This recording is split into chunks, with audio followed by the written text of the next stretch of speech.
gentlemen, we are continuing the special coverage of the Paris International Conference on Libya, hosted by French President Emmanuel Macron and attended by a number of world leaders, heads of governments and top officials. To shed more light on the conference and the participation of President Abdel Fattah al-Sisi in the conference upon the invitation of his French counterpart, we are very much delighted to have with us via phone Dr. Sherif Amir, Professor of International Relations. A very good afternoon to you, sir. Good afternoon.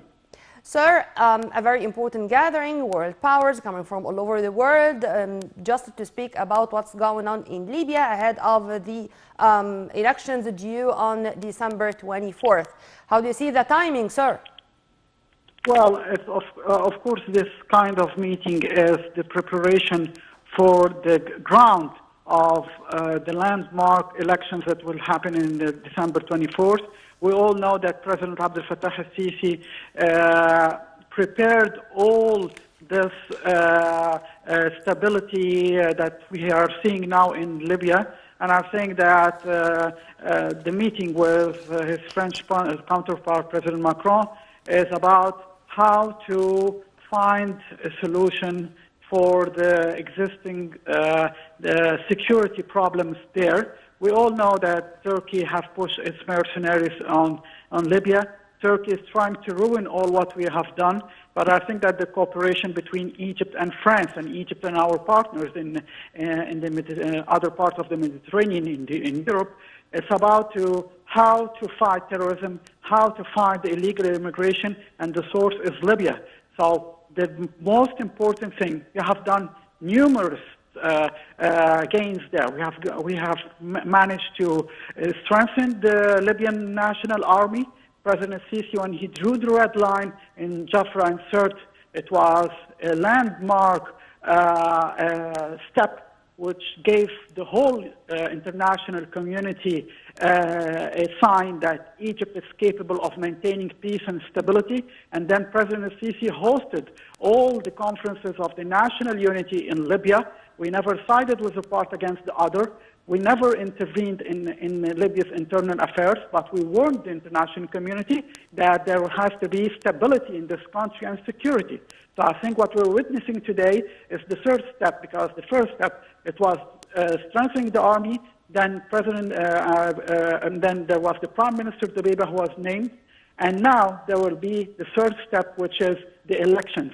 And I think that now it's very clear to all the nations that Egypt is guaranteeing the peace and the security. But we have to be very, very prudent and vigilant, because we all know that the elements who are pushing terrorism and pushing the mercenaries into Libya, they won't stand still. They will act. They would like to sabotage what we are doing.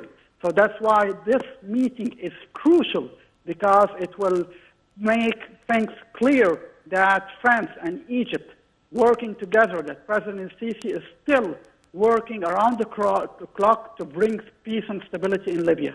Yes, amen to that, sir. And this is the Egyptian stance in general. I mean, since we were presiding over the African Union, one of the most important initiatives that we have launched is silencing the guns. Silencing the guns in Africa in general. And of course, when it comes to our neighboring countries, it's even another priority. Libya is our western gate. So its national security is part and parcel of our national security. And to add to what you have kindly mentioned, President Abdel Fattah al-Sisi was keen also to meet with the French defense minister, and he talked with her about boosting military relations, military ties, taking into consideration that Cairo and Paris are combating terrorism, are against violence, against extremism, and if the military intervention is needed, we are ready.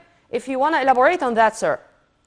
Of course, the meeting with the French Defense Minister Florence Parly is very important, because we all know that France is now having its military or navy. Its navy is present in the Mediterranean. They had already a clash with Turkey when they were pushing with the mercenaries, and it created a huge problem inside NATO. Both countries are members of NATO. So I think now NATO is not the priority for France.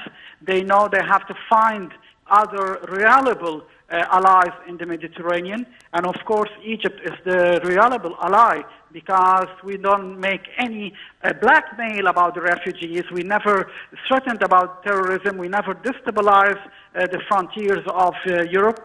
On the contrary, we are working on around the clock with our French counterparts about maintaining security, fighting terrorism, fighting illegal immigration. So I think the meeting with President Sisi, when President Sisi meets the defense officials in France, is for strengthening this cooperation. We all know that France, when it sold the Rafale to Egypt and the Mistral, it wasn't for nothing. They don't sell these equipments to any nations. They sell it to the powerful nations who do not make any aggression and work in stability. And adding to that, we are still working inside the Mediterranean, East Mediterranean also, because we share the same, let's say, the same worries about what Turkey is trying to do. So the message is very clear.